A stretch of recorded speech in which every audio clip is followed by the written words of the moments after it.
It's all round two, ding ding, with me, Jeff Ollerhead, and Georgie Treble. Right, George, so let's talk about you boxing in this great gym, the Golden Gloves, where they had all, one of the hardest families, or most hardest families that I know of in Liverpool, all coming to this gym.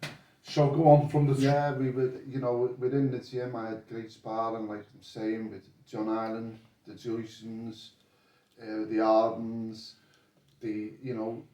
I even sparred a few of the seniors at the time then. We had the Ardens there, two of them were schoolboy junior AVA champions. So I went and boxed. I started my career I was 14, 13. And then, like I say, I was Who was your first fight, if you remember? I boxed in Liverpool and Wavertree Road. And it was a bloody social club, and there was a few good bouts on it there, and I'll never forget boxing. And I come back to the corner and I was blowing.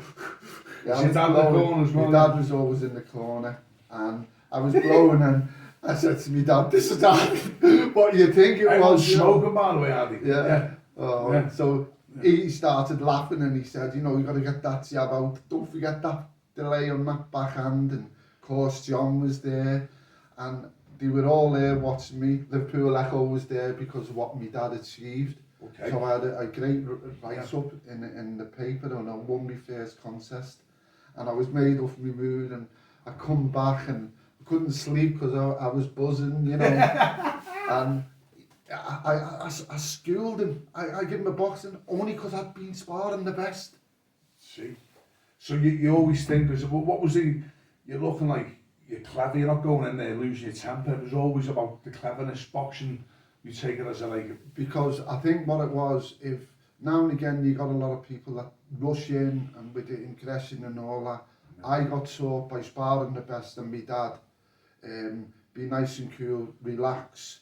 Let them come onto you. They'll come, especially in your first contest, they'll come to you one step back, maybe another second step back, and find the room to catch them. And with sparring, it was so easy with my first few contests. It was like a walk in the park. Well, you're fighting, you're sparring champions, as I said. The sparring wasn't easy.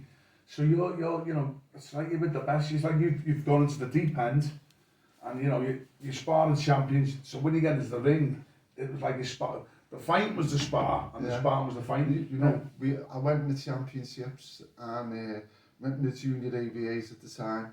And John was always same weight as me, but he was underneath me because he was younger than me. So I said to my dad, I'd only had 7 bouts then, and I put him in the junior AVAs, and I'm boxing lads because you boxed every week then. So I was boxing lads with 40, 50 contests, and I was like, all right, do you think I'm good? And John was going, hey, you're sparring us and holding your own. There's Joey Joyson, had 60, 70 bouts, won schoolboy titles. Okay, go on then, put me in the championships. I goes in the championships, and I never forget, and we weighed in, all these lads weighed in, 50, 60 contests, and there's me with 7 contests, thinking, Jesus Christ, now I've got to up my game now, this is not going to be so easy, this. And I boxed a lad from, where did I box him from? Wavertree. Yeah. And I knew the Wavertree lads were strong. What was the club called? Wavertree? Wavertree Boxing Club, yeah. I knew they were strong, and I thought, oh my God, here we go. It's a strong lad. I know how the Wavertree box. They come on. Tony Darby at the time was the trainer, and I knew how he trained. And my dad said to me, he's going to come. He's come. He had boxers pressuring me. Went in the championships, and I won the Northwest. So I won that one, and John Ireland's going, move. And I was thinking, Jesus Christ, this is an upset this now, I know I'm up against it. And he was coming forward, he was throwing big shots at me, and I remember John being at the bottom there, don't let him catch you. And I come out that ring, and I never forget, I thought, Jesus Christ, I thought I'd run 100 miles. Yeah. Yeah, I was blowing that much, and I thought, Jesus Christ, getting hard. So, that level, it's increased in level, and you've seen a different things. So, what about your punching? Did you have any knockouts? No, I was never a big puncher. Okay. My didn't believe me on sitting there. He protected me because Yeah. boxers are a hell of a lot more conscious than me. Yeah. So, you know, and I was always boxing out my range because boxers knew, clubs knew who my dad was and who was in the club I was sparring. Yeah. So my conscience was always, you know, a little bit higher than what I should have been boxing. It just takes you back. So through all your boxing, which fights stand out? Which other lads was at the way to, or what are the hard lads you fought and you achieved? There was a lad from, he's a coach now, and he was a lad from St Helens, and he's a coach, and he you know, we'd had a few contests, and he was a big puncher, and of course we went out and he hit me. Jesus Christ, nearly went flying past me dad, and I thought, oh, this kick and punch. I thought, oh, I haven't been hit like that before. And I thought, whoa, here we go. Quarterfinals, you know, of the championships, and I'm thinking now, Jesus Christ, he's just hit me there. Get on your toes, move. You know, and he come, and I beat him in the end, but it was very, very close. I went back to the corner and said to me, Dad, what do you think? He said, well, it's a 50-50. You know, he caught, he hit me to the body and he took all the wind out my sails. And I was on the ropes at one and I thought, what mercy, yeah. And I took a few shots and my dad said, listen, it's 50-50, whoever gets it, okay. And I would have won that one. And then I boxed in the championships. I boxed a lad from Newcastle who beat me. He went on to win them. What was his name, do you know? What was his name? Real Davison, his name was. And he went on from, we all went up to it on a coach because that's how, when we used to go to championships, the Northwest counties, once you reach past them, we used to always go as a club.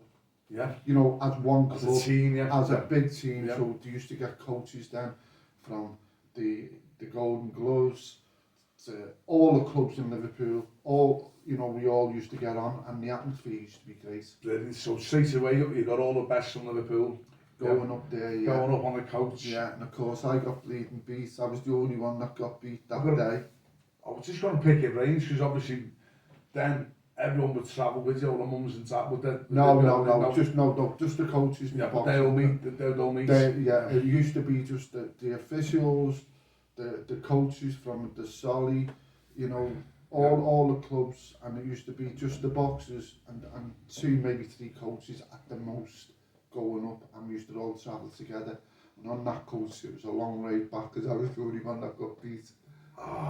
Did you feel like just embarrassed or? No, I knew I was up against it, and there wasn't much in it, and you know, the experience there, I just didn't have. I had it within the gym. Yeah. Sparring, lads in the gym, and actually boxing is a massive difference that I actually found out when I first had my first few contests. Tell us why. Can you tell the viewers why do you think sparring and boxing is different? Because I think what it is, the adrenaline's going through you more, you're burning more nervous energy, you know you're up against it and you're a bit wary. You've never sparred these lads. Yeah. You know, I knew I was sparring good lads in the gym, but all of a sudden you get this different boxer in front of you that can feint, and then you think, whoa, I'm up against it here. You know, and all these alarms go off, you know, he's boxing different, he's throwing body shots and he's doubling up shots and all that. I remember my dad saying to me, and I was boxing this lad, feint your jab, because he was throwing this jab and it was like an arrow. Yeah. And it was coming like an arrow, and he cut my eye here, you know, here. And I said to me, Dad, Jesus Christ. He said, what's that jab like? I said, it's not hurting me, it's like lightning. You can't get past it. He said, you can. I'm saying, I can't. In the corner, my dad said, you can do anything you want to if you want to. Feint the jab and pull your backhand, because he was waiting for me to lead off. And then he was just stepping back, leaning back and hitting me with this jab. And I was thinking, whoop, I'm up against it here. No one's ever done that to me. Yeah. You know, even the good lads. So you're boxing, this is in front of people and you've got to work it out. See, a lot of people don't understand that, they just think it's a fight. But what's going on in the boxer's mind is, you know, the the tactics to try and to break. It's like a game of chess. That's what I'm saying. So how am I going to counteract this move? So I think what it is, you know, even your coach in the corner doesn't know how he boxes unless, you know, he's looking a lot of him, because we didn't have videos then, we didn't have the technology. It wasn't then, because you were going up in London, Birmingham, we never used to travel to box then like we did, because in our area there was enough boxers to box. We didn't have to travel. That's right. And then days as well, there was always club shows everywhere, wasn't it? There was there was 5 a week. A night, sorry. There was 5 a night. 5 you a know, night, 5 shows a night then. You're only allowed 1 or 2 now. So, you know, we could box every week and it wasn't a problem then. What was the most you boxing a week? You box every like 2 in a week? Or I boxed 3 times in 1 week, and it was good, you know. It was good, you know. I boxed the same lad twice. Charlie Dutton from Carl Gardens.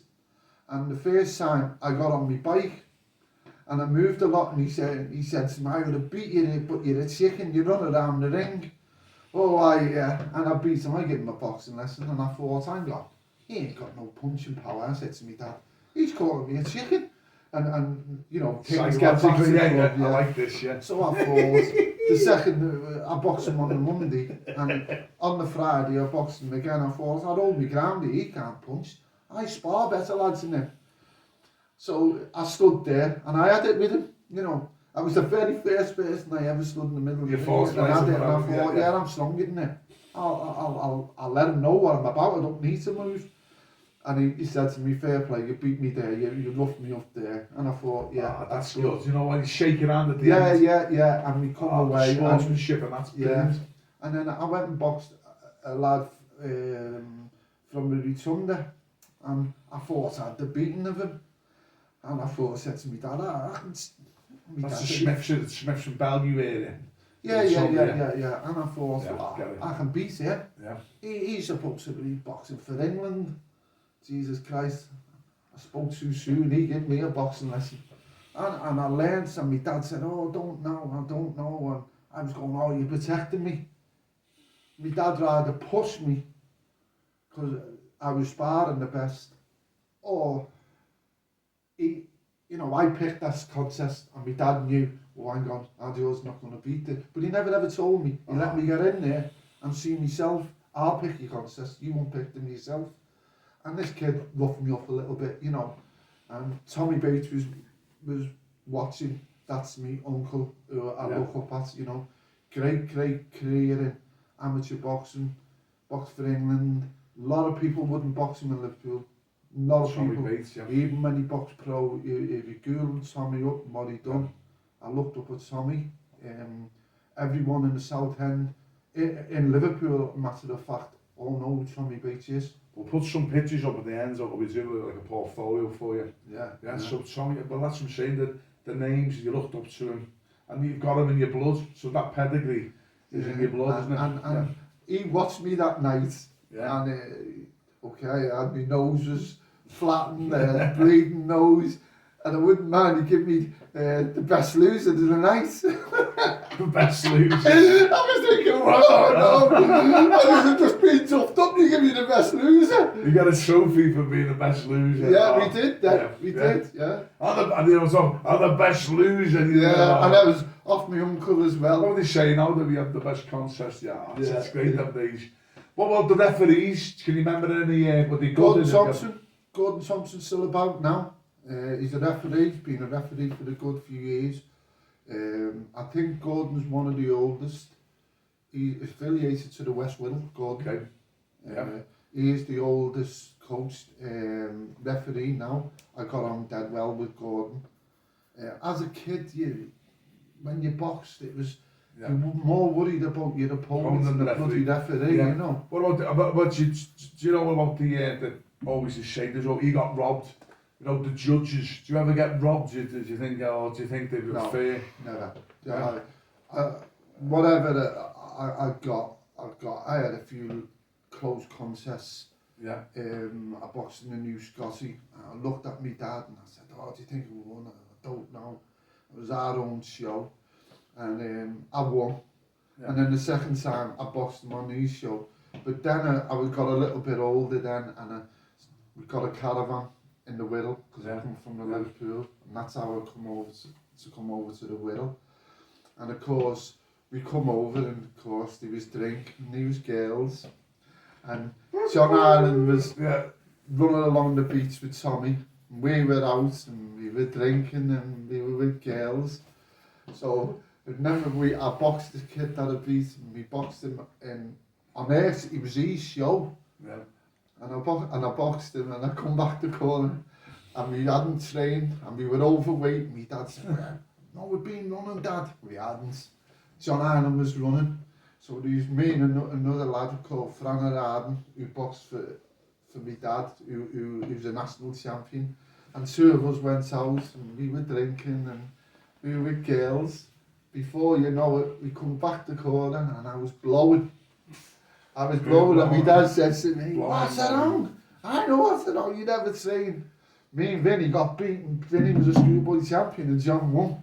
John got away with it. No, because John trained. Oh, John trained. Yeah. So don't cheat on the cheese. There you go.